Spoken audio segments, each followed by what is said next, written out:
Okay. Sounds good. Hey, what's up, Blazer fans? Welcome to We Have a Take, the What podcast. I am Tara Bowen-Biggs, and I am joined by Rose Harding, back from being sick. I'm so glad you're feeling better, Rose. Thank you, Tara. I keep saying to myself, it's the last illness of the season, and then I keep being wrong. Yeah, yeah. It's, after like so many people I know were not sick for a really long time, and then suddenly it's just like we're all getting sick again. And it's like, oh yeah, I don't like this. Yeah, it's like I didn't get a cold for like 2.5 years, hmm and then I got like, I don't know, 6 or 7 colds this year. But Yeah, like yeah. none of them COVID, which is crazy because every time I'm like, okay, this is the one, and it just hasn't ever been. But Well, I'm glad that you're feeling better and that the family is on the mend as well. It's good to see you. I'm sorry that you missed the Vanderpump episode with Brooke. it's okay. I'm gonna listen to it because maybe it will help shed light on what I've been putting in front of my eyes. Well, you Um, also you really don't have to. Like that's the thing is like it was really for people who care about Vanderpump or who are curious about Vanderpump, give it a try. But you know what? If it's not of interest to you, that's fine too. I appreciate that, but I still am gonna try it on because it's gonna be a long off season. It And that sure is. actually makes me think this should be our icebreaker today. The regular season is now over. The Blazers are not in the postseason. What have you been doing with the off season so far? Well, obviously I am trying to get through as much Vanderpump Rules as possible. And then there's like 100 seasons of Housewives after that. So that'll probably take up a lot of my time. I haven't had a chance to watch as much basketball as I wanted to because I don't have like live TV. I have like all the free versions of all of the streaming apps. So like I Mm, can watch some things on ESPN2, but I always like tune in at the wrong time. So I can't just like turn it on. And so anyway, I've been really bad about watching the playoffs, although I've been reading the follow-ups to it. So besides watching Vanderpump, we had 2 days of sunshine. So I got outside as much as possible, trying to get a little more exercise. And yeah. Oh, my new thing that I'm gonna do in the off season is I'm gonna learn how to golf. So oh, that's my big goal for the next like summer for my off season. that's a big undertaking. My dad tried to turn me into a golfer and it didn't work out for me. But I hope that because it'll be like your choice. It was not really my choice. My dad was just like, I need a golfing buddy and I'll turn my child into that. Um, if it's your choice, I hope that you like make it stick because some people really, really, really love their golf time. Well, I think it's worth a try. I have somebody gifted me a pair of clubs, because she Mm. wasn't able to play anymore, and or not a pair, a set of clubs, and I was like a pair, which two? they're actually A pretty driver nice and a as far putter. yeah, a driver and a putter. Yeah, they're pretty nice as far as I can tell. And I live not far from a couple of pretty cheap municipal golf course, like City of Portland golf course. Like I'm in the middle of like two where they're not very expensive, not too hard to get in. And then the place where I go to visit my in-laws up in the San Juan Islands, they have this little tiny like 9-hole golf course. I just thought it would be like really fun. Like when I go up there, it's like super cheap. The days are incredibly long up there in the summertime, so they're open until sundown, which is like 9:45 at night. So I thought, Right. could be a fun hobby to pick up. Totally. That sounds really awesome. So that's my off season. How have you been coping with the off season? Well, I got sick, so that No. wasn't great. I have been watching some of the playoff basketball, which has been a lot of fun. I How about our Sacramento Kings? oh my God. Okay, so last night was the game one of between the Kings and the Warriors, and I have to say, like, I by the end, I was never so invested in a game that my team was not playing in. Well, maybe during Linsanity. During Linsanity, I felt that way too, but like not since Linsanity have I felt this way. The place was amazing. Like the arena was packed. I loved how many people packed outside of the arena because it's like, now they have this fun thing where it's like actually great to be outside when like the beam gets lit. Mm-hmm. Like people hang around and like there was standing room only tickets sold and like the cameras were shaking. Like Oh, shaking with cool. excitement because like the arena was like so raucous. It was awesome. And like, like the Golden Warriors were there and it was close and I don't even think the Kings played their best ball by any stretch, but they like weathered the like, like the Kings or excuse me, the Warriors have this like style where they just like throw like a run at you, and it's like They sometimes just it's turn so it on. yeah, and it's so overwhelming, and like the Kings like absorbed every one of those and came back. And I was so excited by the end because of course it came down to the final seconds and the whole arena was going bananas. And I saw like I have to say, like, I can understand. I don't like it when people compare other teams' stars to other stars because I think it makes it seem like that player is not their own player, that they're not themselves, that they're a lesser version of somebody else. And I don't like that. But what I want to say about De'Aaron Fox is I understand why Sacramento loves De'Aaron Fox the way we love Damian Lillard. Mm. And I'm not to say that they're the same player. They are not. They don't play the same type of thing, but like I can see why he means to Sacramento what Day means to us. Mm-hmm. And I love that for them because like they've had so many like awkward relationships with stars over the years that like didn't quite get them over the hump into the playoffs. Like they didn't quite put the right pieces around them or with the right coach or whatever. Like it didn't always work out, but De'Aaron Fox has been there since he was drafted. He stuck it out. And there he is, like leading his team to the playoffs after, a 14-year drought or whatever. Like it's amazing. I enjoyed myself thoroughly. I especially enjoyed that they won. I especially enjoyed that. I actually like, I know people don't really like their owner, but like, I think he has kind of like a funny little like mascot charm about him. He like runs out there and he's tiny and I think he and De'Aaron lit the beam together at the end of the game.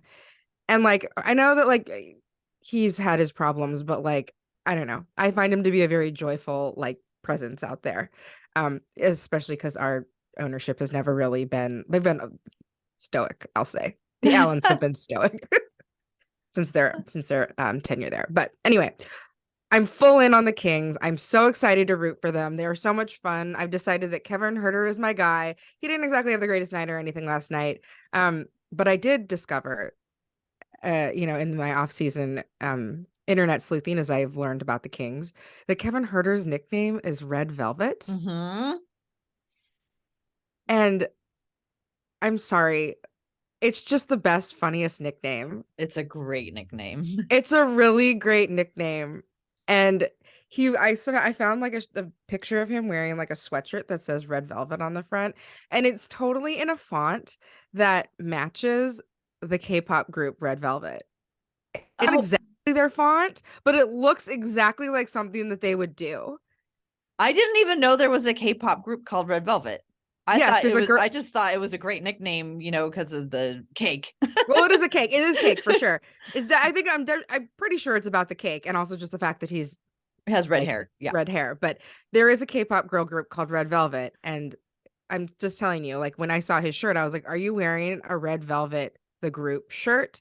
And I don't think it is a Red Velvet the group shirt, but it like the font and like the style and everything, I'm like, it could be. Somebody could have given it to him because it said Red Velvet, right? Without him necessarily knowing. It's true, but also I don't think they make K-pop shirts in his size. Oh. They're like, I mean, like they're in Korean sizes, so Korean sizes are even smaller than American sizes, and they don't go up as high as they do in.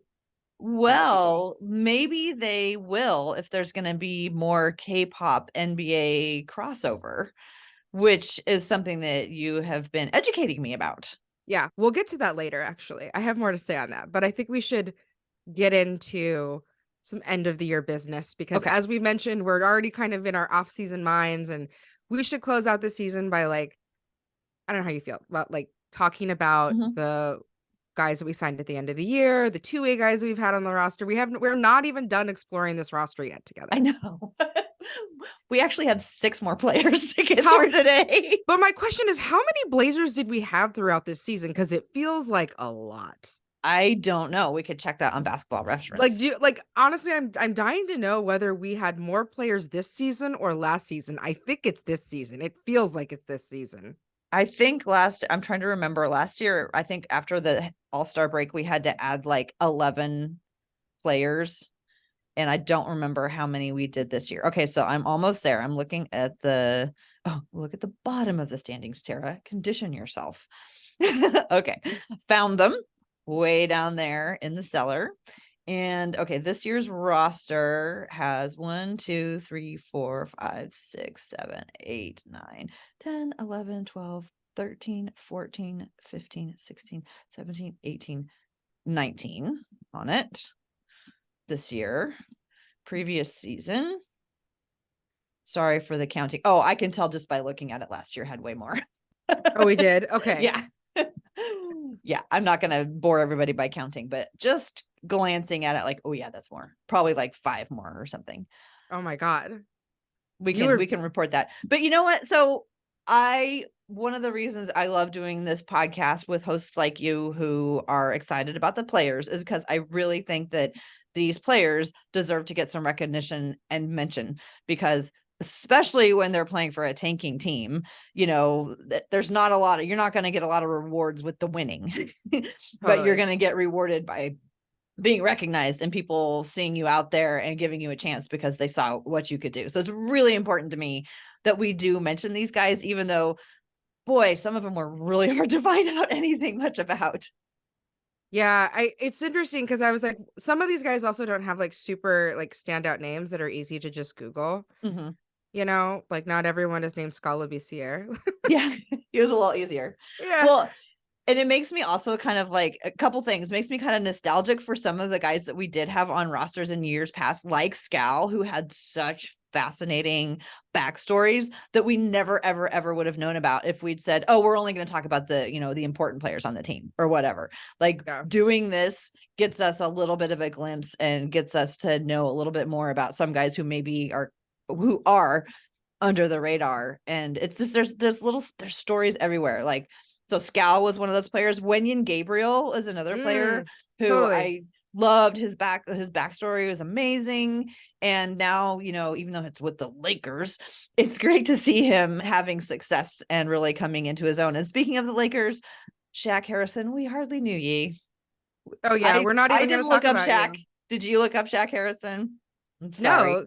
I'm sorry. He's at this point, he's going to be a Laker longer than he was a Blazer. Yeah. And he's not even going to be a Laker that long. So sorry, Shaq, if you come back. Well, and it also makes me want to go back and do like maybe next season, do some of the like Trendon Watford. I think we barely skimmed over back when he joined 2 years ago. Like, because he was like a two-way guy. We weren't thinking that he was gonna like have a big impact on the team or whatever. So I think I did him and it was a really super, super high level, not deep dive.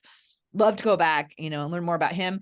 I feel like we haven't done Anthony a lot because we got him like as a rookie and we knew nothing about him.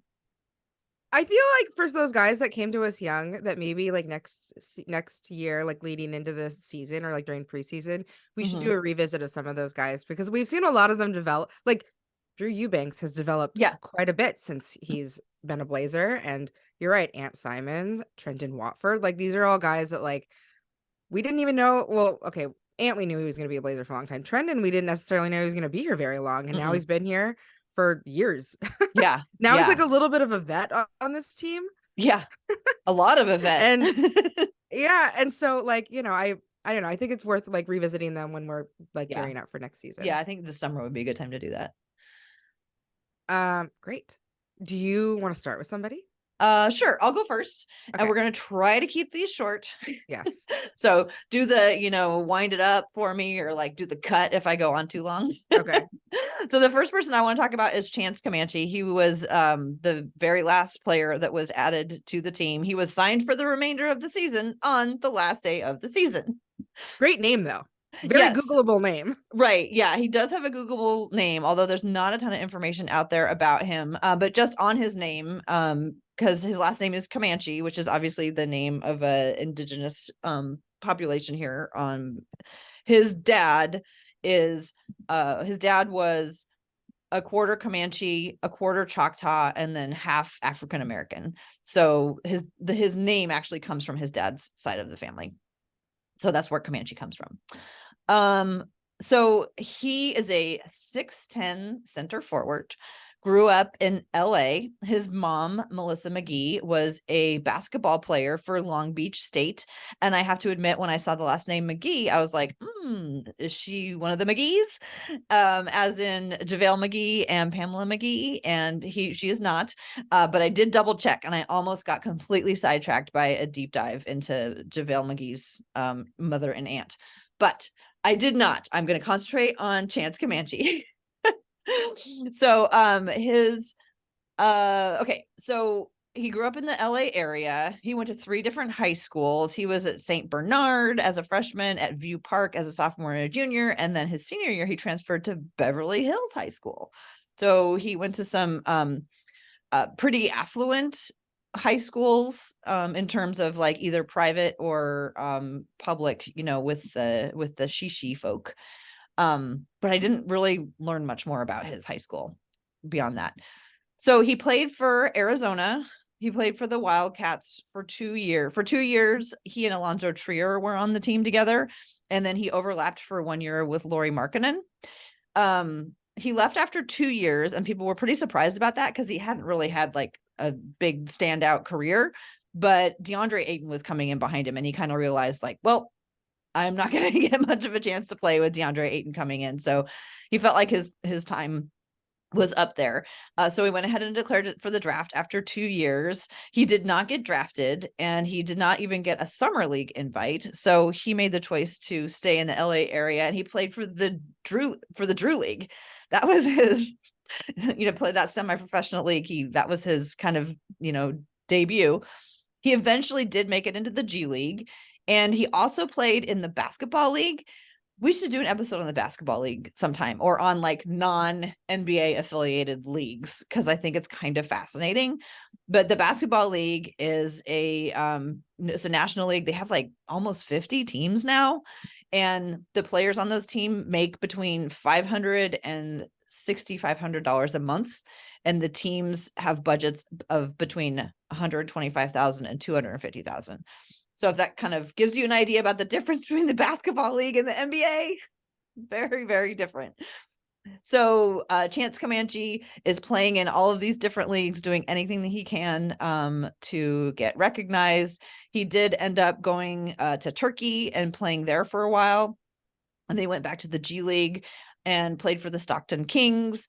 And that is where the Blazers saw him, and they signed him for that last game of the season. So he's played 1 NBA game. So his NBA career average is 7 points and 3 rebounds. Not too bad. Not bad at all. Also, I love that I think we're going to see this pattern a lot of guys who are signed for the rest of the league. In April. For the rest of the season. Yeah. Yeah. I know. I was like, the last day, really? But I think that was when Shaq Harrison went to the Lakers. And so they lost him. So they, I guess, wanted to bring in a tall person. I will always appreciate them anytime they bring in a tall person. Yeah, so that's true. My Chance Comanche little mini bio. That's great. I didn't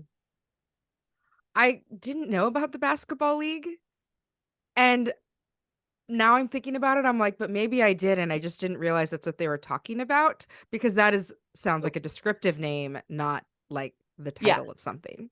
TBL, the basketball league. Yeah. So I totally think we should do a little bit of investigating into some of these other alternative leagues, though. I think it's fascinating. Totally. And like the NBA players have like a strong relationship with Drew League. Like a lot of those guys play in the Drew League during the summer and stuff.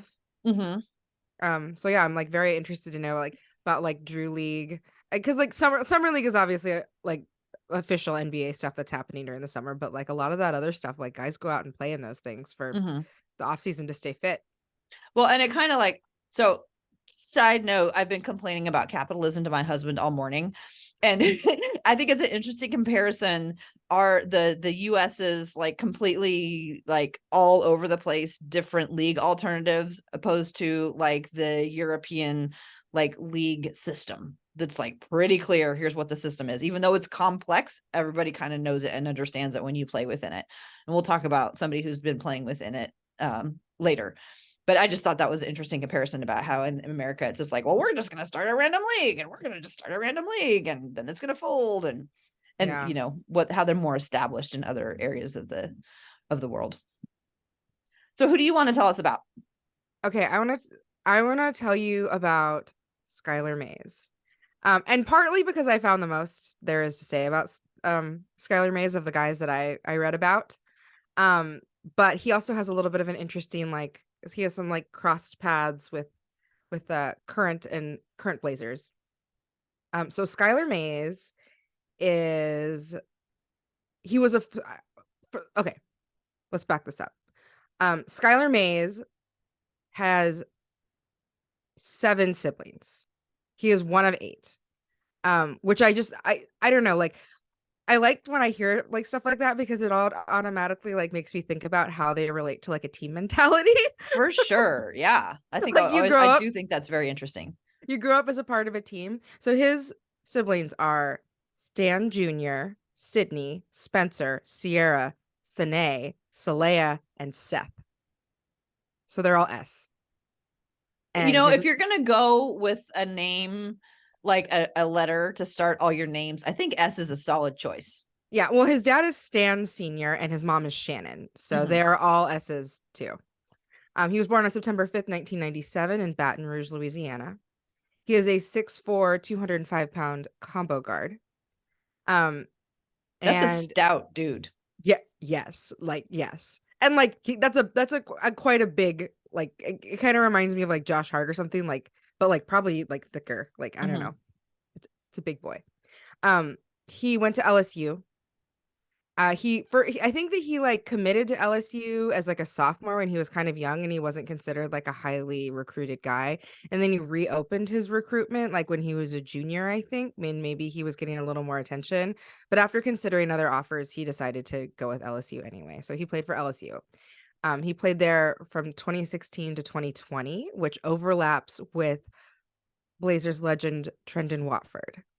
So he was a senior when Trendon Watford came in as a freshman. He started, I think, all 4 years. He was one of the things that I liked about him when I was reading about his college career. So he was their point guard. He'd made all SEC a couple of years, but he was an academic All-American. And his senior year, he was academic All-American of the year, like nationally, and which is like not just for basketball, it's for like all sports, all men's sports. Wow, that's impressive. Wow, smarty pants. But I forget what his dad does. His mom is a nurse and his dad is a doctor. I think that's right. Yeah, his mom's a nurse, his dad's a doctor.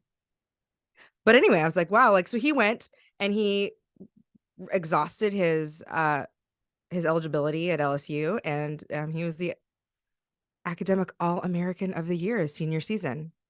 So he went to the draft in 2020. He was drafted by the Hawks, which means that he was there at the same time as Cam Reddish. He was like the 50th pick. He was like a kind of a mid to deep second round pick. And he signed a 2-way. So I don't know how much he and Cam overlapped there, but he signed a 2-way with them in 2021, and they converted him to a NBA contract on April 7th, 2022. When the season ended on April 10th or whatever. Like, I feel like this is a common thing that happens with these guys, that when like teams just have decided that they're not competing at the end of the season and they like want to bring up these guys to like, one, like play minutes that they don't want their like starters to play, and 2, maybe to get a better look at what they have. I'm not totally sure, but there's a lot of like I was even reading about these guys that we brought in. It seems like a pattern that they often get their chances to play in the NBA in March or April. In 2022, so he didn't go back to Atlanta. He started 2022 with the G League. So that was the beginning of this season. He was at the G League. He played with the Delaware Bluecoats, and then he was traded to the Mexico City team. And the Mexico City team is so interesting. So he was traded by like Skal Labissiere is there. Kenneth Faried is there, which is so crazy because I'm like, Kenneth Faried is like quite old to be playing in the G League, but I'm like, that dude just loves basketball. You just know he does, like, because he's in his like 30s, I think. Anyway, he was traded to the Mexico City G League team for a handful of players, but it included Jahlil Okafor, which was interesting because, like, he had like a run Mhm. in I'm the surprised he NBA. never came through Portland. He seems like the type of person who would be in Portland for a hot minute. It does seem like he was in Portland, but he wasn't in Portland, or he could have been in Portland. But he also included in that trade was Shabazz Napier. Oh my gosh. So I was like, oh, that's fun. Like there's a lot of Blazers like crossing paths Yeah. here in this Mexico City team, which is just it just seems like a very interesting team to me. It's like it's the least like any of the other G League teams. They haven't been doing G League that long, but they were playing like they've been playing basketball there for a while, but they weren't affiliated with the G League, I think, until like 2021, maybe 2021. Anyway, and then he was signed here at the end of the season. And one of the things that I really liked of hearing about Skylar Mays, I there aren't that many, I'll say there's not a lot of information out there about him, but I did read an article about him that was written when he was on the Hawks about what it was like when he went to a high school in Louisiana, and then he decided to go to a prep school in Henderson, Nevada, like for Mhm. basketball reasons. But he's from this big family, and he was really like attached to his family, and so he had this real like family mentality, like I was saying, like this team mentality about him. And so his parents would send him care packages to Henderson, Nevada, with like foods from home, like I bet he think was he's lonely going from a big family like that to so far away. so his parents would send him like frozen gumbo and crawfish. Oh. And the way he tried to bond with his teammates was to like share his home cooked meals with them, because he was like living with guys he played basketball with. And they were like, no, your food is actually stinking up the house. Oh, that's so sad. I know, but like they didn't like bond over food or anything, but I think he still had a good relationship with his teammates there, and he's a Mhm. team player. And it's just like really like sweet to me that he like went and he was like, let me share my family with you, and they're like, actually it stinks. Oh, that's so sad. But he was successful there, and he did end up like going to Louisiana State after that, so he was back closer to home after that. And it sounds like his family is like quite close and big, and like I think that it said in this article that his family drove like a 15-passenger van because they had like a Mhm. giant family, and so they would just like roll around together in this giant 15-passenger van. Um, anyway, I just like those kind of little tidbits about players. Mhm. Makes me think that I'm like, oh, well, in another life, or if you get a chance to come back, you might be a really great team player. Well, Which we and love here. I remember watching him play going, wouldn't that be nice to have an actual backup point guard? Yeah. Or like The big he's like strong dude. he's like historically a combo guard too, and so it's not like Portland trying to turn a one or a two into a combo guard. It's Mhm. like he's already very comfortable playing both of those positions, and he's interestingly built for both of those positions. Mhm. Like a 6'4", 205-pound combo guard is like beefy. Yeah. Yeah. He's It's going to like, get a lot of momentum if he ever decides to take it to the rack. yeah. So he's a very like like when I looked at his stats, he seems to be a very balanced style of player, like, decent number of assists, decent number of points. Mhm. Um, okay rebounder, not like a great rebounder, but like okay for a guard. And I don't know, like we didn't get a chance to see him play very much. If I like think back on those games, I don't remember him standing out to me in any ways. But it's nice to get another look at a guy that like could potentially fill that like backup point guard role, and he hasn't really had a lot of a chance to like in the NBA. And per our conversation a couple of weeks ago about like guys who were drafted during the pandemic, like Mhm. it's maybe hard to like judge what kind of like outlook you could have on those players, Mhm. because they've had such a strange like pro career so far. And as Yeah. we know, like looking at the college game, it doesn't necessarily tell you what you need to know about them translating it to the pro game. Like there's a lot of differences between the way college ball is played, and like the pro style of basketball. So remind me how old he is again? So he is older. He was He's born a 4-year player. Okay. Yeah, so he was born in 1997. Okay. So he's like 25. Okay. He has not, I don't think it's his birthday yet this year. So he's 25, turning 26 in September. Okay. So he's like, but also we have a special place in our heart for guys like that. We like those 4-year guys. Yeah. We've had good luck with our 4-year guys. I think it's really important to have a balance. Yeah, I agree. And like that like style of like, I don't know, like that I think there's a lot of leadership skills that get cultivated in college that like a lot of guys will miss out on if they were, you know, because you show up and you're a freshman and you play for 1 year and then you leave. Like you are not probably a leader on your team. Yeah. You could certainly come in and show yourself to have those types of, you know, potential or whatever, but you really need like several years to kind of prove it, right?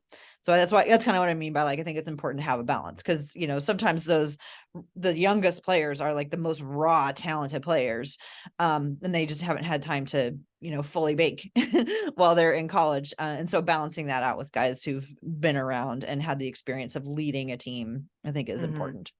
Totally. Well, so that's Skylar Mays. I don't have any much more to say about him because I couldn't find much more than that, but like it was nice to find a little bit of an article when he was with the Hawks about his family. And he definitely falls into the bucket for me of guys who like not enough is known about as a player because of the way he's bounced around and stuff. Well, so I'll go ahead and tell you about Jeenathan Williams, Nate Williams. He goes by Nate, although it's JEE Nathan Williams. Like his Instagram handle is Nate Williams, or Twitter, one of them. Anyway, Nate Williams was added to the team on April 1st, and that was also the day that they waived our boy Ryan Archie Diacono. Archie, we hardly knew ye.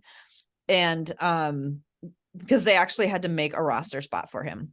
Some of these guys they were able to just add, but they actually had to create a roster spot for this signing. And he actually signed.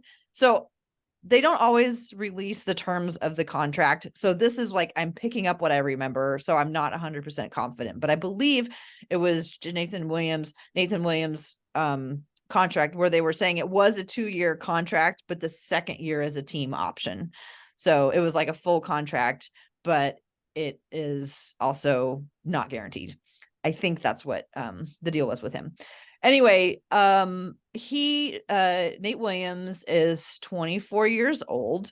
So he's just about a year older than all those Florida guys and all those boys who are like the same age, you know, Nas and Anthony and Cam and Kevin, who are all right around the same age. So he's just a little bit older than that group. He's a 6'5" shooting guard.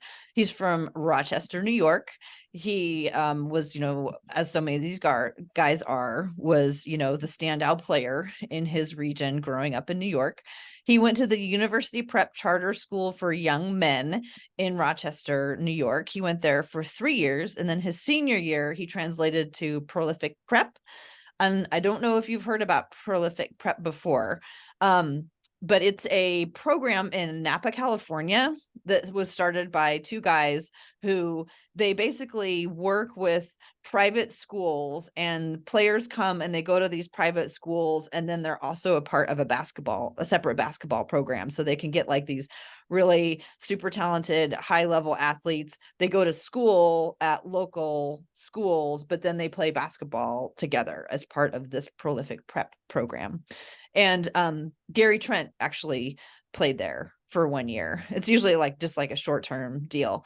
So Gary and Jeenathan Williams never crossed paths, but they did go to the same place their senior year.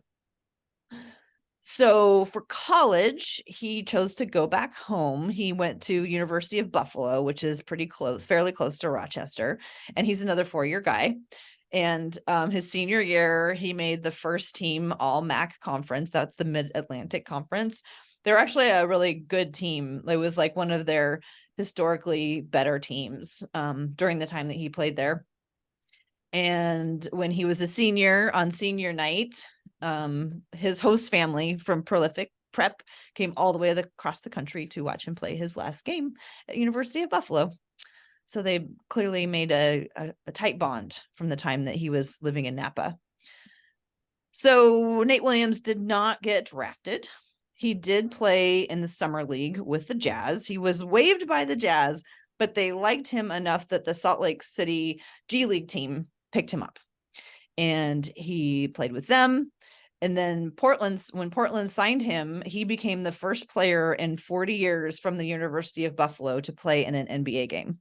So there's only been one other player from University of Buffalo, and that was 40 years ago. So he ended up playing 5 games with the Blazers, and he scored a total of 53 points in his time with the Blazers. That's awesome. That pretty much wraps up everything I learned about him. Yeah, I'll say this. I learned how to say his name because it was not clear to me necessarily by the way it's spelled. So he goes by Nate. So it's Jeenathan, but Nathan for short, and Nate shorter than that. Yeah. Yeah. It's Jeenathan. So Nate, Jeenathan, Nathan, if you're listening and we have it wrong, please let us know. But that was like from hearing other people talk about him. And then also from his handle. I was like, well, Nate Williams, that's way easier to remember. That's right. It's funny because when I first saw it, I was like, Jeenathan? Because it wasn't clear to me that it was like the J was kind of like a separate syllable from the Nathan. Yeah, and I had a hard time finding really out anything about his family. So I'm not sure like if he has siblings. And yeah, he was pretty hard to find things out about. But you know, he made a pretty big impact at his time in Buffalo.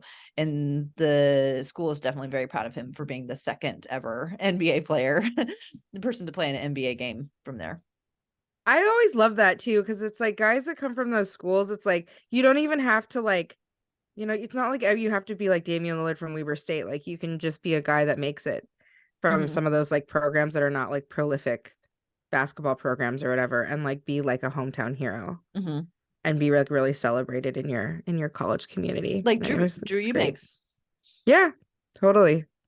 A hometown hero indeed. Hometown hero. I wonder how many what did he go to Reynolds? I can't remember which high school he went to. I think he went to Reynolds. I mean, he certainly had a lot of people from his college go on to the NBA, but I'm not sure about his high school. Yeah. That's right. Awesome. Okay. I'm going to tell you about John Butler Jr. Because John Butler Jr. has been on our roster for quite some time. He's been on my list of people to read about for a long time. And I'm kind of shocked that he's been on our team as long as he has. And there's not as much information about him, honestly. I mean, he kind of has a hard name to Google. I'll say that. John Butler Jr. But I'll tell you what I was able to learn about him. So he's John Butler Jr. His father is John Butler Sr.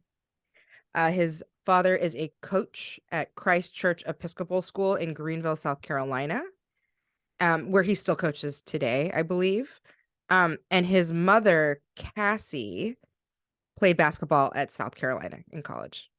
So he comes from a basketball family. But I will say, like, so this is not like a school that I don't think this is like he comes from a school that you would typically be like, oh, this is a big basketball school. It's just the one that his dad coached at. Okay. So when he played there, he got to play with his he has a younger brother named Jordan. I don't know how many siblings he has. I just saw that it was noted that when he played on that team with his dad, he had 2 sons that played on that team. So John Butler Jr. and then his younger brother Jordan were also on that team together. They won John Butler Jr.'s senior year at that high school at Christ Church Episcopal School, won the 2A state championship. And after he left high school, he chose Florida State over like some other like SEC schools. I think it was like Alabama and Georgia Tech. South Carolina was one, but he chose Florida State. He only played college for 1 year at Florida State. They weren't particularly good, and he was definitely like a role player on that team, but he wasn't like the star or anything. But I did notice when I was looking at like information about his 1 year in college, he's a first of all, let me say he's a 7'1", 190-pound power forward. He Some is places say he's so 7 feet. slender. Some people say he's 7'1", some people say he's 7 feet. I think he's probably 7'1" because like some of those measurements are probably from when he was younger. Mhm. And anyway, but he's 190 pounds, meaning that Skylar Mays weighs 15 pounds more than John Butler Jr. and he's 6'4". I remember watching John Butler, and he reminded me of Derek Jones Jr., where when they turn sideways, they're really hard to see, especially when they're wearing like red jerseys and they're in the red paint. It's like, I can't even see you. You're so skinny. Yeah. So anyway, the one thing that stood out to me about him, for a guy who's I think of him as like a guy who comes from a basketball family, but maybe a big fish in a small pond type of thing, because he went to like a smallish high school. He kind of stayed local in like the SEC area of the country. And anyway, but the thing that stood out to me is that he is a 7-footer who shot 39% from three in college. And in the NBA, like, so in college, that might not translate to a lot of like wins exactly, but in the NBA, that is a valuable like combo of skill and talent, like being a 7-footer who can shoot well from 3-point range. And that was on 2.7 attempts per game. So not like a ton, but like, I could see why people would be like, oh, this young 7-footer that can shoot from three, we're interested in seeing what he can develop into. Anyway, that stood out to me because, that makes sense to me that the people are going to give him a good look. He declared for the draft in 2022 after just his freshman season, but he was not drafted. And I think that's very interesting because usually guys that declare like that, and then they like, a lot of times they like kind of suss out where they think they'll fall in the draft and then kind of go back to college if they think it won't be anywhere high enough. And he came out after his freshman year and went undrafted. But what happened after that is that he played in summer league with the Pelicans and then signed a two-way with New Orleans in October. Now, he was immediately waived like a week later, but then Portland picked him up. But it makes me wonder if it's becoming a far more attractive option for guys to come out of college early and make money in the G League and work their way up rather than working their way up through like doing well in college.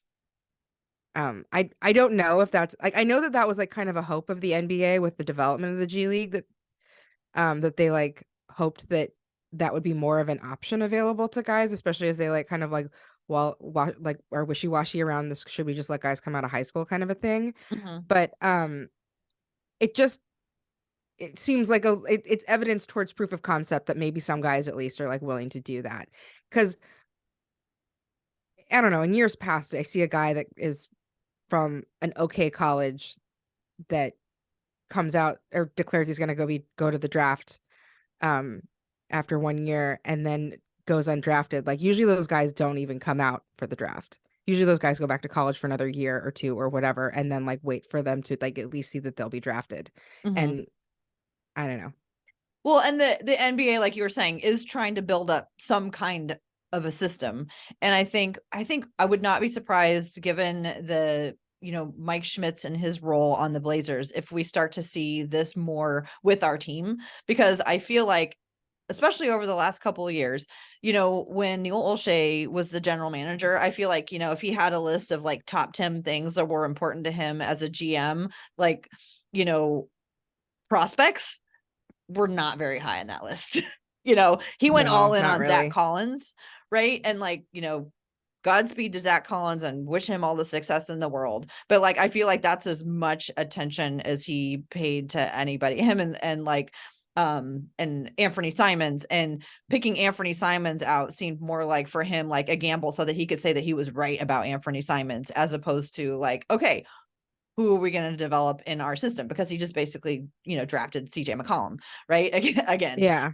So it's like, I feel like with Mike Schmitz and his deep scouting experience, I feel like we're going to see more players brought into the system, like on purpose, not just because it's like, oh, it's draft time, it's time for us to draft somebody, but like players that these guys have had their eyes on for a long time, who've decided it's the right time to bring them here to Portland, whether or not it's, Portland doesn't have a G League team, but it's the time to like, let's get these guys around NBA players. Let's get these guys hooked up with the NBA, training staff and dietary staff and, all the support that they need so that they can be successful. I see more of that happening in the future, maybe, which is pretty exciting to me.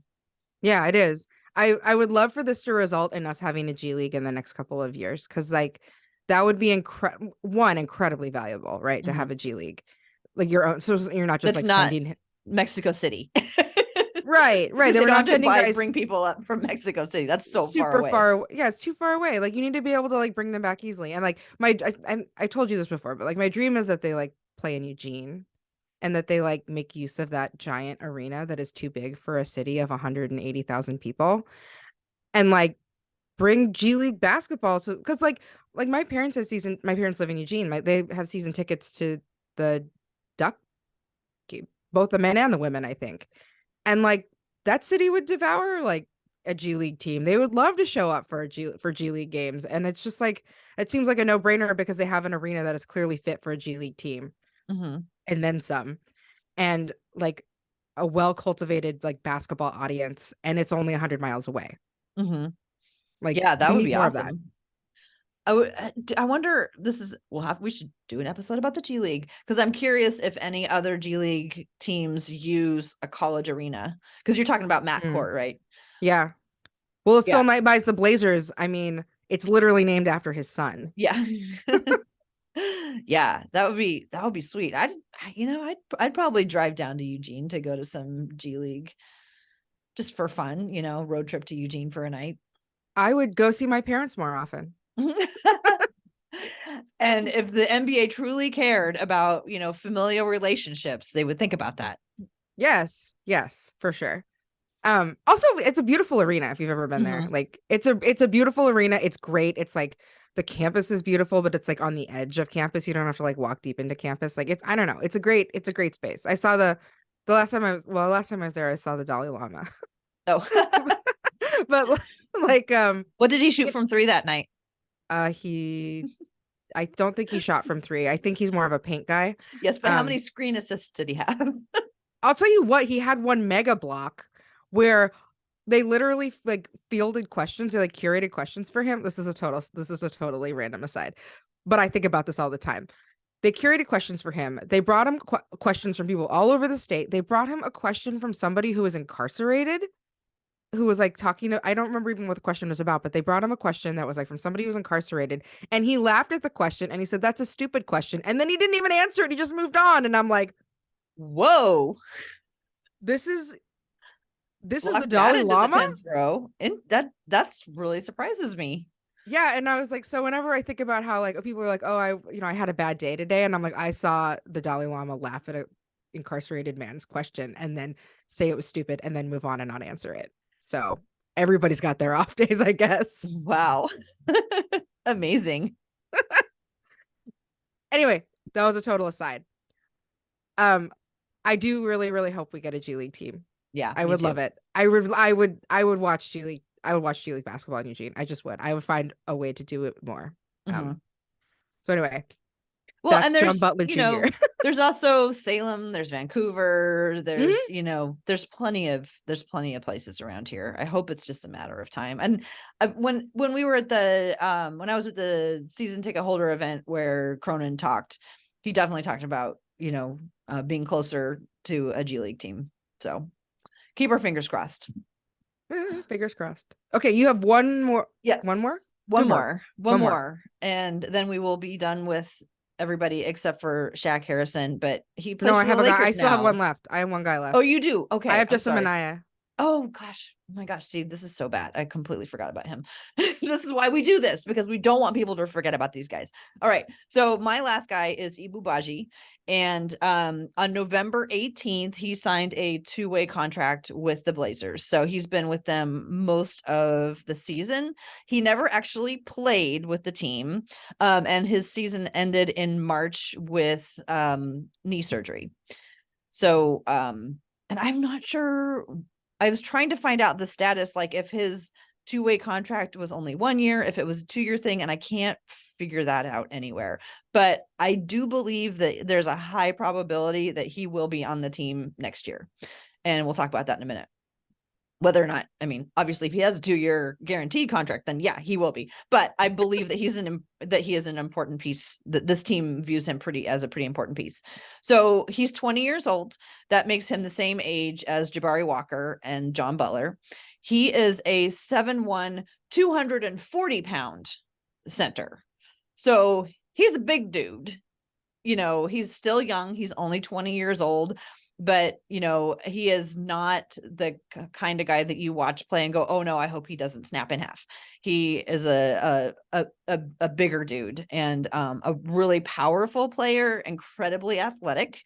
We've seen more athletes on this, guys who are touted as athletes on this team in the last year or two than we have in a really long time. And I am thrilled if that's the direction that they want to go, as long as they can figure out how to fit all these athletes around Damian Lillard. Yes. So, I think it's pronounced Ibou, not Ibou. I think he's Ibou Badji. That's how Rafael Barlow pronounced his name. Rafael was on the podcast earlier, and we hope we can talk to him later this summer. So Ibou is from Dakar, Senegal. And because I am terrible at geography of the world, I had to look up and see exactly where that is. So Senegal is actually the westernmost point of Africa. So, it's on the western side and it's on the northern side. How the top of Africa is like kind of a big bulge, and then it gets more slender the second half down. Dakar is like on a peninsula on the westernmost edge of Africa. Ibou is the middle of 5 children. He has an older brother and an older sister, and then 2 younger brothers. And in 2017-18, he trained with NBA Africa in Sali. I'm not quite sure how to pronounce it. Sali, Senegal, which is about 100 miles away from his hometown. Mike Schmitz, big fan of Ibou Badji. First time he wrote about him and went to see him play, he was either 15 or 16. And this was pretty much right after he started playing basketball. He grew up a soccer player, like so many kids in that region. And then he got super tall, and his dad was like, hey, why don't you give basketball a try? So it wasn't until he was like 14 or 15 that he first started playing basketball. And he very quickly got connected with NBA Africa. NBA has programs around the world. Africa is one of their newer programs. And Ibou Badji is actually the first player from that system to get a full NBA contract. Obviously, there's been players from Africa. And Adam Silver recognized back in 2017-18 or whenever, like, hey, maybe we should like build some infrastructure here to really support the players as they come and possibly make it into the league. And so that's what this program is. But he is the first one to actually get an NBA contract. 2 ways count. Like I said, Mike Schmitz, big fan. Lots of articles that he's mentioned him, and it's clear, I think, that they really, really want him. They really want to give him a real look and see if he can develop into, I mean, they need a center, right? Yeah. Obviously they have Nurkic. We don't know what the future with Nurkic is. But it's a position that there's been a lot of talk about needing to fill. And of course, that doesn't mean that Drew Eubanks isn't phenomenal, but we want Drew to go to his natural role as backup center. And yeah, not saying Ibou is ready to be a starting center or anything, but so like I said, Mike Schmitz has been a big fan of his for a really long time. Ibou played with FC Barcelona for 2 years. He played with their B team, but he trained with their premier team, which is like a pretty big accomplishment. It's hard to even get into like being able to train with their A-League team. So even FC Barcelona has a basketball team? Yeah, Barcelona. Okay. Did I say Okay. FC Barcelona? I don't know if they You call said it FC. You said FC Barcelona, but isn't that a football club? I think it is, but he definitely played with Barcelona. Okay. Sorry, their basketball, Barcelona. Yeah, Barcelona's basketball team. Okay. Thank you. So he played with them for 2 seasons, attracted a lot of attention again for his just raw athleticism. So not only is he huge, he can also jump really high. So imagine Shaden, but like, 7 inches taller or however much taller. I don't remember how tall Shaden is, but so super athletic, fantastic rim protector. And Sean Hyken, who has a subscription newsletter, wrote a really nice article all about Ibou Badji's journey, and quoted a lot of people who had watched him play, including Schmitz, lots of quotes from Schmitz. And one of the things that Schmitz said about him is like, he likes to have players who have like one superpower. And he said Badji's superpower is rim protection. And so it looks like when they signed him to the 2-way contract, they were very upfront about him and like, you're not going to play, like, do not expect to play this year. But we want to bring you in because we want to start developing you as an NBA player. So kind of going back to what we were talking about before, they wanted him to have the NBA training, learn all the dietary advice, get all of the, how to get through the league.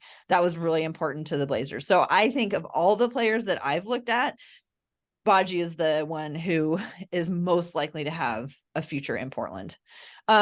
He didn't get drafted and he couldn't play in the summer league because at the time he was still under contract with Barcelona. But the Bucks really liked him. He worked out for the Bucks. He had a pre-draft interview with the Bucks. And so the Bucks, he joined the Bucks G League team. And then Mike Schmitz actually went and watched him play. So he really, really likes him. Yeah. He went to watch him play live. Watched him play. And at that point, they had an opening for a 2-way player because Olivier Sarr got injured. And so that is when they offered the position to Ibou Badji, and he took it. And so I'm really, really intrigued by this player and to see, if he's going to live up to it.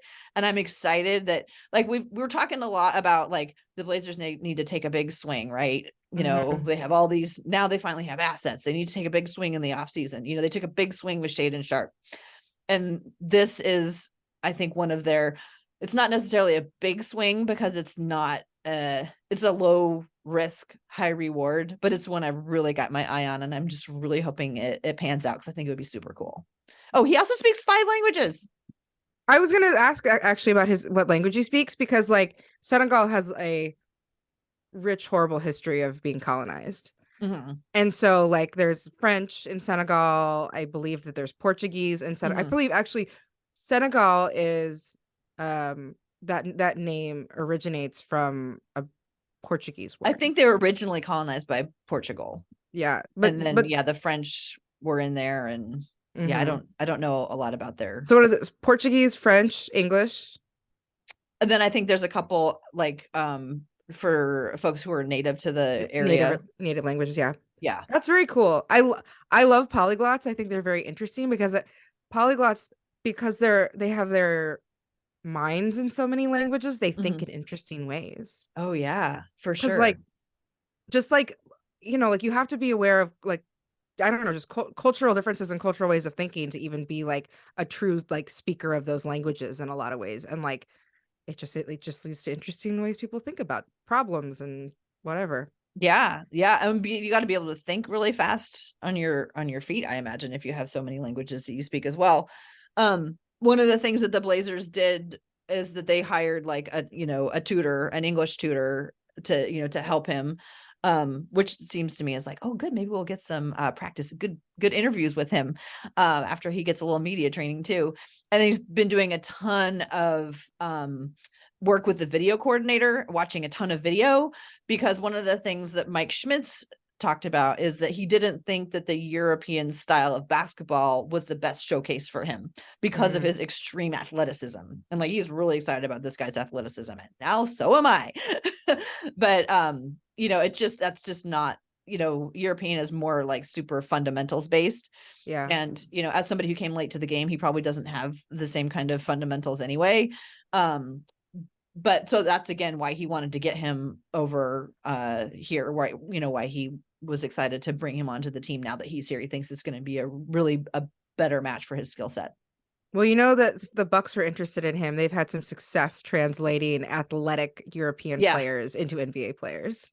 Yeah, for sure. For sure. So anyway, that's what I learned about Ibou Badji, and I'm super excited I'm hoping that he's gonna be around next year because I think it'd be really fun to potentially could be a really great story to follow.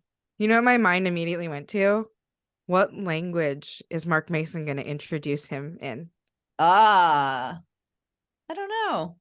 Because Mark Interesting. Mason, he likes to like introduce players in their native tongues. Yeah. But I don't know, like, what do you know what his like primary language is? I don't know if it's French. I feel like it might be French, but I'm not sure. And then also you layer on all of the like colonialism over that, and like maybe that's not what he wants to be Yeah.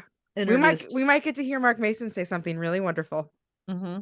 Yeah. A Yeah. language we haven't heard yet.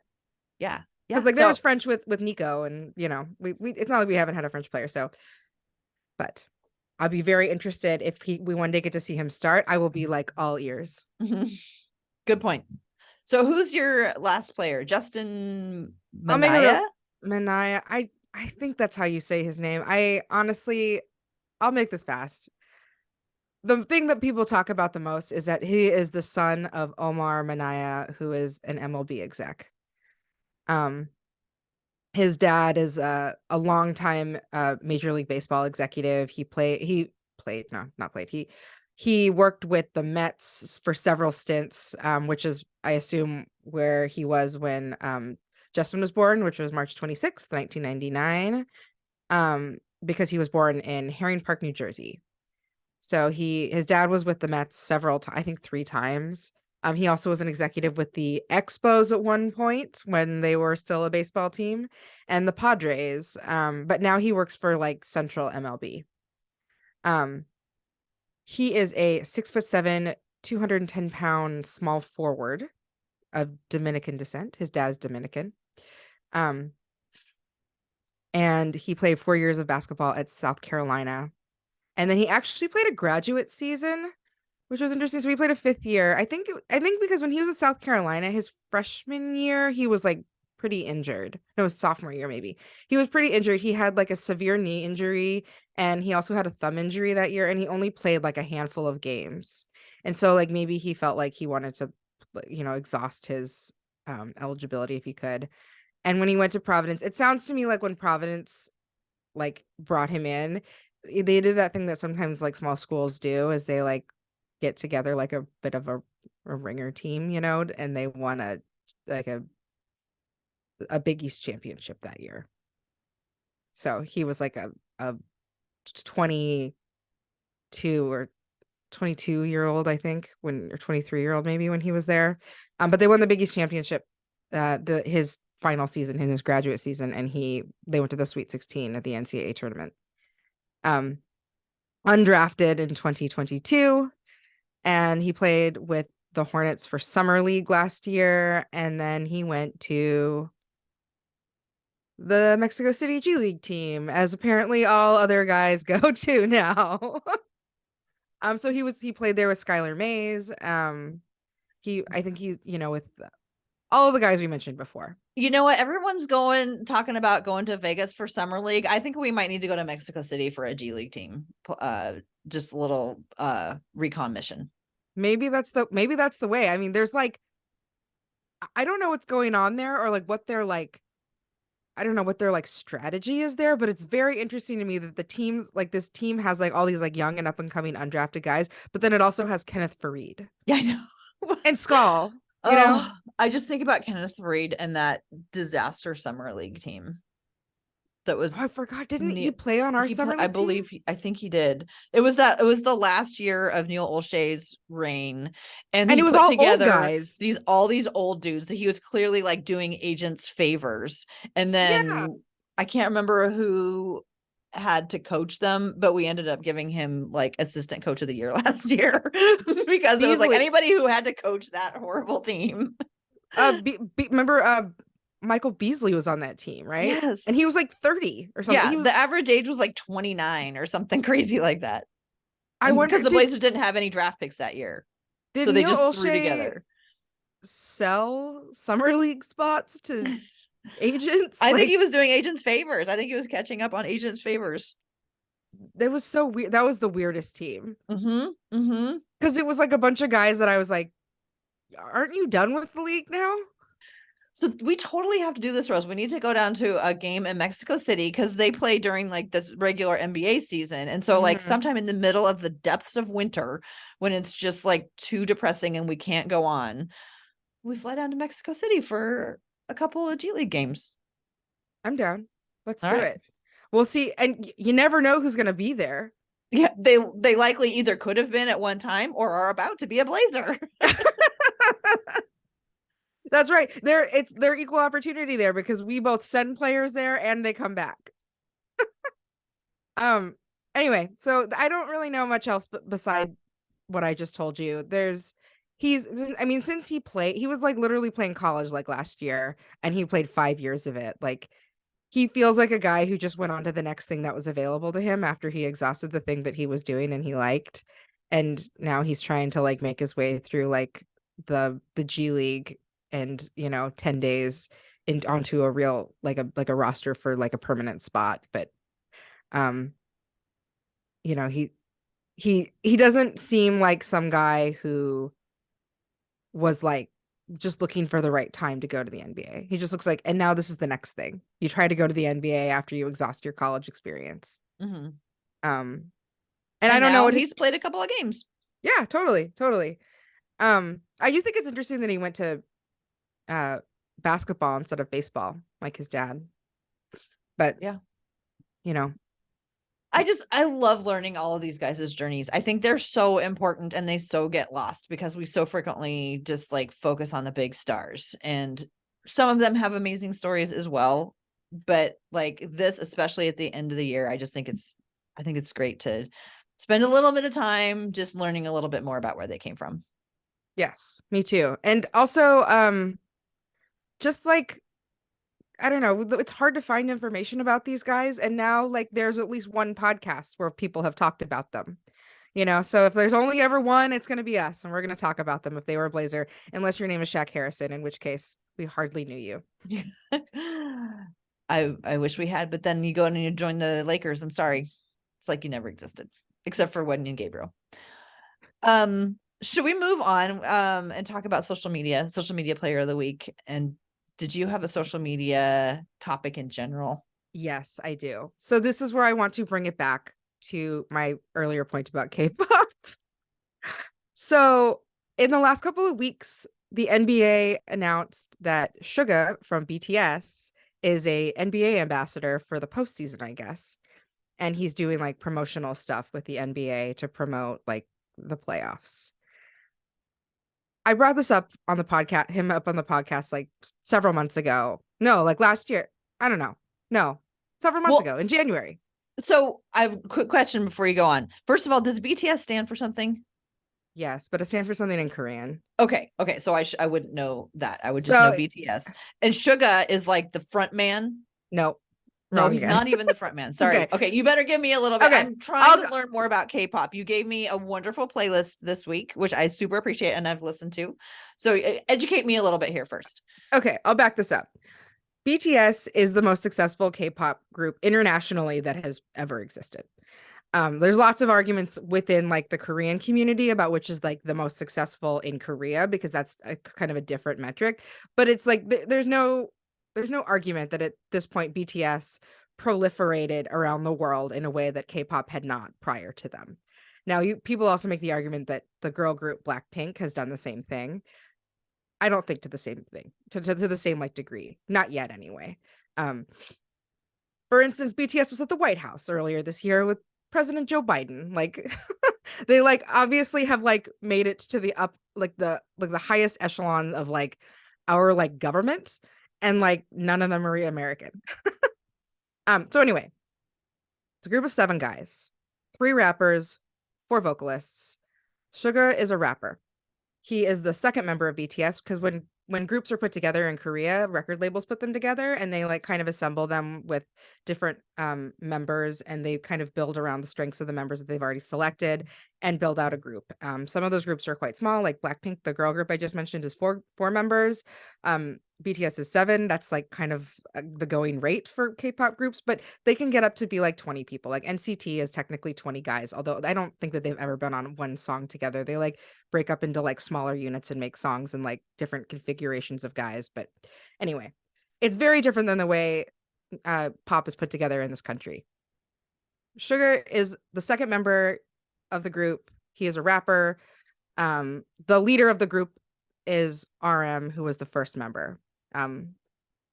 He is also a rapper. So they were like put together kind of like in the image of hip hop. Sugar is the only one who's like a mega basketball fan. And actually, he's like maybe the only K-pop artist that I've ever seen, or idol. They're called idols in Korea. He's the only idol that I know that like has like a big thing for basketball. Although I admit that I don't know the backstories of all of the K-pop idols across all the groups because there's just too many of them. But they have like notably a basketball hoop in their like practice room where they like learn to dance and stuff.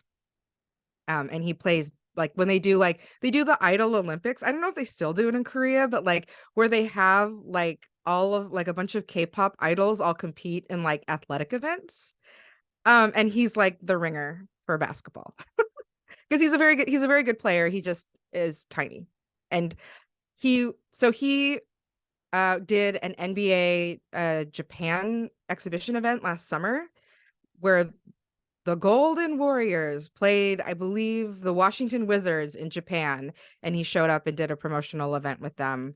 And then they also like brought him to a Lakers game earlier this year where the Lakers played the Mavs, and like part of me died because I was like, didn't I see sometime like last year something about him, like Damian Lillard was his favorite player? yes. So because I remember immediately texting you being like, this is exciting.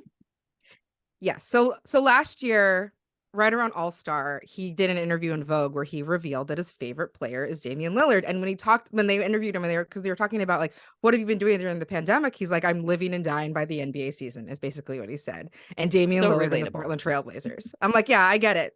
Me too. And so I like freaked out because I've like out of all of the artists and all across all of K-pop, he is my favorite like singular idol that I like. I like his solo stuff. I like BTS as a group. They're probably not my favorite group, but like as a solo artist of a group, he's my favorite. I also just like kind of identify with him. Like just like his personality more than some of the other idols because he's introverted. So anyway, he said that right in like I think in like February. And then I remember Damian Lillard made a video like thanking him for saying like, thanks for having me as your favorite player kind of a thing. And then I brought this up on the January podcast because we talked about the things that we liked from the last year, and it was technically right outside of our year thing, but I brought it up anyway because I loved it so much. And now that he has been announced as an ambassador, they've been doing like promotional videos and stuff with him, and they interviewed him about like how he got started loving basketball and what he loves about the NBA. And he talked about how he really loved Allen Iverson a long time ago, but then he also talked about how Damian Lillard, in this interview with the NBA, he talked about how Damian Lillard became his favorite player. And it turns out that he was there in the arena in LA when the Blazers played the Lakers right after Kobe passed away. So he was at that game. And I think Blazers fans remember that game because it was a banger. Because everybody was like, oh, the Lakers have to win this game for Kobe. And then Damian Lillard lit them up for like 50 and won. Yeah, Damian Lillard was like, I'm gonna just channel Kobe. Right. So that ended up being the story, is that like Damian Lillard has mama mentality. Anyway, so this was his first NBA game that he ever saw. He didn't know anything about the Blazers before then, and he said that he was like really sleepy that game because he had shot the music video for the BTS song Black Swan earlier in the day. So he was like half falling asleep during this game. But every time he opened his eyes, Damian Lillard was hitting a long 3-pointer. And he realized like the similarities between like Allen Iverson and Damian Lillard, and then he became a Blazers fan after that. And I was like, okay, well, this is super relatable for Blazers fans to like For Damian Lillard to do something so amazing and will you to be his favorite, like him to be your favorite player. Like we all know that. We've all experienced that at some point over and over and over again. Um, but so he like this a lot of this interview was about him loving Dame, him loving the Blazers. It was about him also he also talked about how like during like the bubble years, because like, you know, BTS was not very busy during that time. He was like, "Oh yeah, what was really memorable when the Blazers beat the Lakers and Nurkic blew a kiss to the camera." And I'm like, "Yeah, it was memorable for us too." And I was just like, "Oh my God, he's one of us." But it really bothers me that they kind of like the NBA kind of buries that like he loves the Blazers and he loves Dame so much, and they kind of just like throw him out like, "Go hang out with the Warriors, go hang out with the Lakers, go take a picture with Luca." Like I that's know, not his it's team. so annoying. It really is annoying. He's like posing with all these jerseys that are like with Not his Damian name. Lillard. Yeah, and it's not a Blazers jersey. And I'm like, but then I started thinking about it this way. I'm like, okay, he's a fan of Damian Lillard. They like when he's doing pictures with like Warriors jerseys and Lakers jerseys and whatever, like they're fans of him, I guess. Mm-hmm. He's doing fan service for like for them, and but like when he comes to his fandom, he's a fan of Dame In his heart. in his heart. It's a great little interview. You can see it on NBA.com still. Um, it felt super relatable to me, and like the little like music fan in me was also squealing because I love that he's a Blazers fan so much. Because like I already kind of felt like I more identify with who he like the kind of person he puts himself out to be to like the world. And then I was like, and of course you're a Blazers fan. It just gets more and more perfect. Yeah, and also like quite frankly, like I mean, obviously like BTS is really big now, but like if you go back to like the origins of BTS, like they came from a record label that was tiny. They were like the first big group from the record label, whereas there's like kind of like those big Lakers type of Mm-hmm. record labels in Korea. And I'm like, you were, I mean, not now, but like you when you started, you were like the small fish. You were like a small market label in like a sea of like Celtics and Lakers and And he Knicks was and part of whatever. bringing him relevance. Yeah, totally. And now they're like a super, super successful label. And so he's like, the fact that he's like a fan of like a small, tiny market team, like hoping that they can win it all. Like, I don't know. It makes sense to me. There was this moment in this video, it was so funny, where he goes, "I hope that they can win it all someday soon." And then he like kind of looks down and he smiles to himself and he looks up and he's like, "They will, won't they?" Oh my God, that's so relatable. He's one. You're right. He totally is one of us. Okay, send me the link so that I can add it to the show notes. Okay, I will. Anyway, that's my whole shtick about that. I love it so much. If there are other K-pop fans out there, I hope you loved it too. If you want a playlist, you can at me on Twitter. I will send you one. I made one for Tara, and yeah, I I love would it. like I'm to. gonna listen to it after we're done with this. Um, yeah, let's talk about social media play of the year, not the year of the week, the Player of the week. week. But it's not really the week though because we haven't done this for several Yeah, weeks, so it's like a couple of weeks. we're a little bit behind. Maybe of the month, of the last month. So who do you have? So once again, I have an entry from Damian Lillard, who is just so good at everything that he does. He just is. He's just so good at everything. And this was a tweet. He retweeted somebody on the night that the Blazers beat the Timberwolves, which, oh my God, that was so much fun, by the way. And some fan or Twitter person says, "0 tweets about your Blazers getting a good win today." As if somebody has the audacity to even attack Damian Lillard on that is just absolutely ridiculous. But anyway, I digress. This is the person says, "0 tweets about your Blazers getting a good win today." Damian Lillard retweets it and says, "Y'all," bad word, "think applause and congratulations don't exist if it ain't in public. LOL." Damian Lillard calling somebody out for trying to call him out, the most faithful, loyal, biggest cheerleader of his team imaginable. This person had the audacity to call him out. So good job, Damian. I love it when Damian is spicy. And that was a yummy, spicy tweet.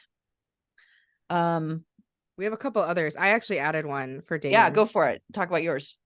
Oh, well, I just added his when he congratulated LaMarcus Aldridge on retiring again, because I think that people still kind of perpetuate this like bad blood between them. And like this isn't the first time he has Mhm. been supportive of LaMarcus, and LA has been supportive of him, and they've both been really like grown about the way they interact. And I just think it's just one, I think it's lame that that still keeps getting perpetuated, Mhm. that like bad blood thing. Because like maybe that was true like 10 years ago or whatever, but like it certainly isn't true now. And like like think about how annoying it would be if people kept on throwing the way you used to be in your face all the time. Mhm. Like if people kept on throwing my 20-year-old self in my face, like in my late 30s, I would be like, what is Yeah, wrong no, with thank you? you. No, leave that in the past. So anyway, I just like that they have like a really like mature relationship, and they're really public about being supportive of one another and their regrets, and like far more candid than they owe us in any Right. way. And I hope that they um remain important people in each other's like histories for like a long time. I don't know. That was a really fun time to be a Blazers fan. Mhm. And, I hope that they can like remember all the good stuff that happened in their time together, rather than just like the bull crap that people threw at them and like Mhm. projected onto them. Yeah. Yeah. And assumptions that people made about them. Yeah. I kind of, those two are always kind of like, I would think about them sort of as two ships passing in the night, Mm, like they did, like the timing just wasn't right. Like the timing just wasn't right. And the foundation just wasn't quite there. Like if somebody had spent a little bit of extra time figuring out how those two could make it together, I think it could have worked. But hmm instead they were focusing on other things. And yeah, it was unfortunate. So the tweet you're talking about is LaMarcus Aldridge tweeted, in the words of TB12, you only get one big emotional retirement. So on that note, I'm thankful for all the memories, families, and friends I made throughout my career. It was one hell of a ride and I enjoyed every minute. And then Damian Lillard retweeted it with "well done, big fella," and a handshake emoji. Um, okay, I have one more, and that is our young friend Keon, who has been sort of a we've spotted him several times, and on TikTok he has a new TikTok where there are the sighting of two dogs twice. So not only did we get pet content, we got two examples of pet content. So it wasn't like, just like a flash in the pan. It was like, no, these are Keon's big, beautiful dogs. And I just, again, appreciate the young guys getting out there, and his content. We were talking about this before, where there's some guys who just tweet whatever. And also Yeah. I will just say I am one of those people who just tweets whatever. I don't Oh, have me the big too. But I'm not famous, and I have like, right, several right, hundred followers, not like 100,000. right, exactly. And like sometimes it's like it gets to be like a little much, and Keon is more thoughtful and more discerning with his what he decides to put on social media, and I appreciate that. So we have another Keon TikTok. Um, So what do you think? well, I just want to say something. Okay. I am no longer enamored with Justice Winslow's whiteboards. I thought we were just gonna never speak of them again. No, I am gonna say it because it's the end of the Yes. season and we don't have to talk about it ever again, but I need to say it. Yes. So, you and I have talked, I don't know if we talked about this on the podcast. We've privately talked about how it's like weird that he never attributes those quotes to anybody. Mhm. And we're like, whose are they? Are they yours? Because they almost sound familiar sometimes. So I spent some time, I Googled a couple of them. Nobody said them but him, I'm pretty sure. I'm Mhm. pretty sure he's quoting himself. And Yeah. I'm pretty sure in the worst case scenarios, he's quoting himself, requoting a different famous quote. Yes. Like the classic Wayne Gretzky slash Michael Scott. Yes, totally. From Yes, exactly like that. you only miss the shots you don't take, Wayne Gretzky slash Michael Scott. Yes. But they're not even the same words. He just like Mhm. rewords some of them. Like one of them, I Yeah. was like, this is a Harry Potter quote, but it's not even the quote from the book. It's like a reworded quote from a Harry Potter book. Yeah. And I was like, is that okay? Is that I plagiarism? yeah. I appreciate that. effort and the intention behind them, because anybody who does the same thing once a day, every day, I feel like should get props for just consistency. But I'm kind of with you on the like, are you saying all, like, I don't know. It's kind of like, are you going into a card store and picking up cards and going, oh, I like that one. I take a little piece of that one, a little piece of that one. And, if they're motivating him and if they're making other people feel good, that's great. But I'm no longer thinking of them as something extraordinary. I think of them more as something that, like, good on you, Justice. But I'm not like nominating you week after week anymore for this. No, especially when I'm like, some of them, I'm like, this is borderline plagiarism. Mhm. And like, if I were in high school, my teacher would maybe not accept my work. Right. Well, AI now is out there, like, not accepting works from people who aren't even plagiarizing things. So run those things through AI. I wonder how they do. Oh my God, maybe they're AI. Are they Chat GPT generated quotes? And that's why he puts them on a whiteboard so that they can't be digitally, well, I guess they could be digitally scanned. I don't know. There could be a bigger conspiracy behind this. Another thing that we can talk about in the off season. Yes. Or never talk about it again, and that would be fine. Or never talk about it again. So yeah, I know. So we were very excited when he brought the whiteboard back. But then after a while, it was kind of like, wait, are you quoting other people? Are you quoting yourself? Are you mishmashing them? And it's just, I kind of wish we knew for sure one way or the other. Yeah, agree. I mean, he went to Duke. Duke should have like trained him on how to use other sources. Right? Wasn't Duke that's where Kyrie went, right? I think so. Isn't that Yeah. where Kyrie? I just not sure why I said that in there right now, but there it is. Justice Kyrie is not getting social media player of the week, and nor is Kyrie. Who would be your vote? So here's the thing.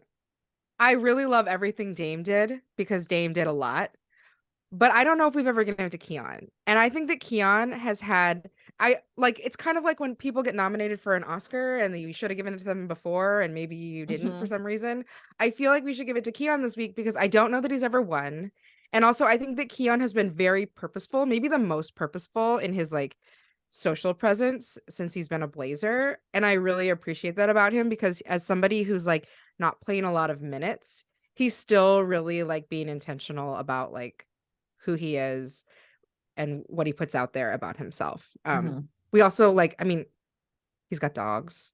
I love that one that he did of himself thrifting with his dogs. Yes. I'm like, I don't know. I just want to make sure that Keon wins it at least once this week, but I don't know how you feel about that. I am all for extra points for pet content.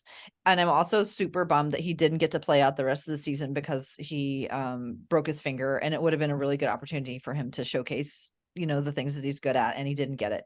So totally. I think he's also showcasing his skill as a content creator. And for that, I will agree with you. Let's give it to Keon. Damian, congratulations. Great. Always great. Congratulations this week though, Keon, or this month, Keon. I'm really happy about that because I do feel like we've nominated him quite a bit, and I'm not certain he's won. And I love it when these guys who don't play a lot of minutes also still make themselves known to us in other ways. Yeah, some guys don't do anything on social, and that's okay. But he's maybe, like, please know me. Maybe one of our astute listeners can tell us whether or not we've already awarded this, because I know for me, after we record a podcast and then I edit it, I completely black out everything that happened and I don't remember anything about it after that. Yeah, same. And I also forget about whether we had conversations on the podcast or just like in private. Yeah, like I'm like, did we text about that, or did we have it in like Instagram DMs, or was it in Twitter DMs, or was it on the podcast? We've left our footprint all over the place. Well, let's wrap it up with takes. Do you have a take this week, Rose? Yes. So my take was going to be about De'Aaron Fox, but I already said that. But I do have another basketball related take from watching the playoffs. The play-in is really fun, and it's also disgusting. Disgusting? Yes. Say more. Well, The play-in is super fun. It is super fun. And I look at the teams that are playing and they're scrappy and they're like hard fought. And I'm like, and none of these guys are winning a championship. Right. And then they immediately have to turn around and play the number 1 seed. That sucks. Yes. And it's like, now we've watched Minnesota in the play-in like 2 seasons in a row, and they act like it's like the championship. And I was like, the play-in, like winning 2 play-ins 2 seasons in a row is like not the flex it appears to be. Considering like what I was thinking about, like considering what the Timberwolves gave up to get Rudy Gobert and to still just be there to win a play-in, like, was that worth it? You want to play in with Patrick Beverley and it didn't cost you a bunch of first round picks. I think there's potential for a lot of pain in that franchise. Yeah. A lot of pain. So anyway, like I have fun watching it, but I'm like, but this is not for serious people. This is not serious like championship contenders here. There's only a few teams that I would actually be afraid of in like a play-in situation that I think are like those kinds of teams that can build momentum and like run the table. But there's like a handful of teams that I feel that way about, and it's not any of the teams that are in the play-in this year. Your point about 2 times in a row is really well taken too, because it's like if you're doing it 2 times in a row, did you like? It sounds like you picked maybe the wrong direction, and that kind of like relates to my take, which is that I think the Blazers are pretty well set up this summer to be able to do. Like, I think this summer's going to go better. Like, okay, there's all the people who like, think that the Blazers are going to absolutely hit a home run. And then there's everybody who thinks that they're just like horrible and they're going to lose Damian Lillard. But in the middle is where most people are, I think. Like, but my take is I think the Blazers are actually pretty well set up. Like, I'm believing the hype on the fact that they have more assets that are more desirable this year. And I guess I'm just saying I believe in what I'm hearing, and I'm trying so hard not to just be like fooled by rhetoric. That's been my whole like MO this season is to not get pulled in by Joe Cronin's like good guy rolling up my sleeve or standing on a stool instead of behind a counter, blah blah blah blah blah. But I think I've either fallen for it or I just straight up believe it. I am more toward where you sit, I think, than I thought I would be. And you know what, the real reason actually for me is that because Joe Cronin said the thing out loud that GMs don't often say, which was he basically said it's this summer or bust. Like this summer, his job is on the line. Yeah, he basically said it's this summer or bust, and he like put himself on the line. He put the whole like front office on the line to like make something happen this summer. And like Neil Olshey loved to get around accountability. He hated to be held accountable for like any kinds of action or whatever. Like he did not, he wanted to be like a little bit sneaky so that we couldn't know what we were measuring him against. And Joe Cronin very clearly laid out like, this is the time, and if I don't do it, I have failed. I mean, he didn't say I failed, but you know what I mean? That's what he's there to do. Yes. And that's his intention to do it. And we know that if he doesn't do it, it's because he didn't get it done. And even though it was his job.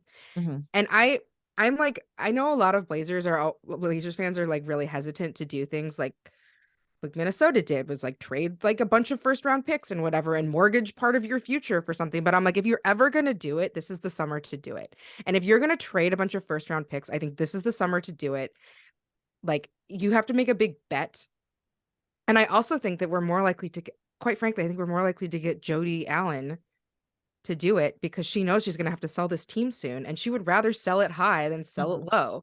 Like, why the heck are you going to trade Damian Lillard and then sell your team for probably a lot less than if you had like big marketable stars that look promising on your roster? Like, if I were Jody, I would be interested in giving the green light to mortgage some of the future, to say.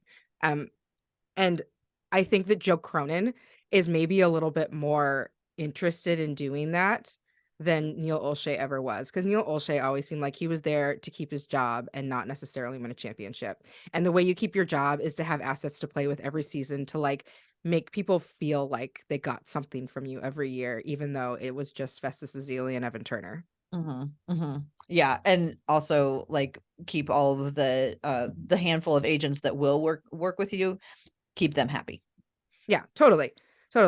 And anyway, I agree with you. I think that the fact that he put himself on the clock is like big. He like put himself up in a position to be held accountable to the fans, to the management, like to the players. And like if he gets fired because he doesn't do his job, like no one's gonna be like, oh, that was so unfair. Like he set the terms. Yeah. Well, this has been great. Thank you so much for indulging me with being my partner and learning about all of these players, because I think it's really fun. And I think it's, like you said, it's important. If nobody else, we're the ones who talked about them. So I'm really glad that you wanted to do that with me. So that's really awesome. But let's go ahead and wrap it up.